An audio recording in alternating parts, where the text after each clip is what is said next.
Apparently, I want to see what you thought about. There's been discussion about on the Senate end on health care, trying to get something through reconciliation, not having to hit the 60 votes. Yeah.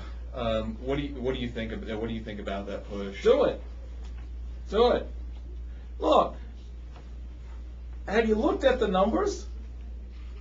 We're down 20 in the Senate. We're down 77, 78 in the House. Don't come up in my face talking about I'm an obstacle and we're blocking this process. You got the votes, Mr. President. Pass the bill. Call up Congressman Ross. He did the first thing. He got it out of committee. Get it to the floor. Up or down, baby. Put it on the table. And if you don't think you've got the votes, enough votes to get to 60, you got an option. You got the nuclear option. Do 51. Remember, they wanted to do this in 2 weeks. They wanted to have this thing signed, sealed, delivered to the president's desk by July 31st. All right? They could have done it. So why didn't they? I'm waiting to hear that. I don't hear that answer. Why don't you got the votes? So don't, all of this pushback on Republicans, we're the party of no, we're creating the obstacles, we're not playing fair, we're not being bipartisan. You got the votes. And that in Washington, I grew up in that town, it's all about who got the votes. You want it done? Pass the bill. But they know it's poisonous. And they know the American people will not tolerate it. And they're scrambling now, and they're beginning to turn on each other because they've got a big problem, political one, and they can't solve it because there are too many spotlights on it now. The train is slowing down, thank God, and the American people, through town halls and other venues, are expressing more directly what they want. And the president and Rahm Emanuel and Nancy Pelosi and Harry Reid, Chuck Schumer, the whole lot of them don't like the music that's being played. But if they want to execute on a nuclear option, go for it.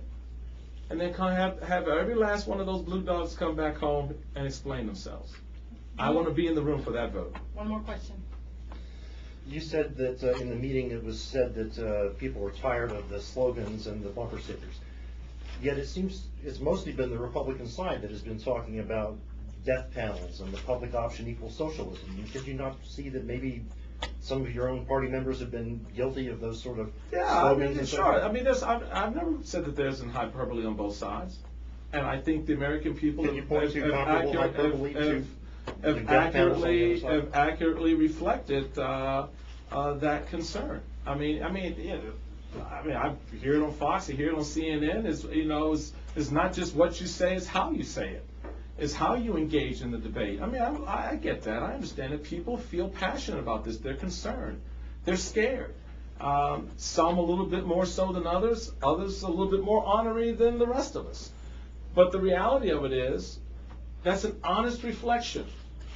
And whether you like it or not, there's a little thing called the First Amendment that allows you to say it, do it, express it. And the fact that the President of the United States or anyone else would stand up there and basically and effectively tell the American people who disagree with them to shut up, in my view, goes counter to everything this country was built on. These same people were the ones who were arraigning George Bush for 7 years about the war in Iraq. And Nancy Pelosi herself was out there talking about, I like to stir it up. I love it when people get agitated. Well, Nancy, this is what it's like on the other side. When people are agitated by the stuff you're doing. So get used to it. You're in leadership. You own this economy. You own the wars. You own the whole package. And you can't push it off to a minority party, and say, well, it's still their fault. Own up to it. And get out in front of the American people and tell them exactly what you're going to do. If someone reads a bill and their takeaway from that bill is that you're going to put in place a panel, call it whatever you want, that steps between me and decisions I have to make about end of life,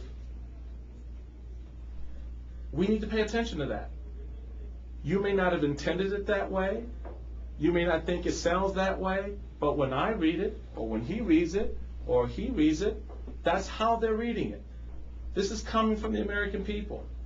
So if I write something and you read it, and you think it's racist, you think it's vile, you think it's offensive,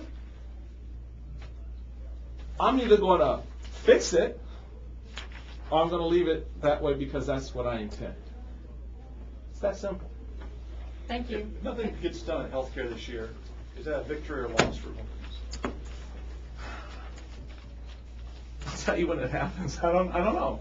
I mean, I'm not looking. To be honest with you, and seriously, I'm not looking at it that way because I've got my mom and dad. Thank God, are still with me, but they've got some issues health-wise that we're working through, and so I want something done, and I want something done that's going to be beneficial to them and to me in the future as well.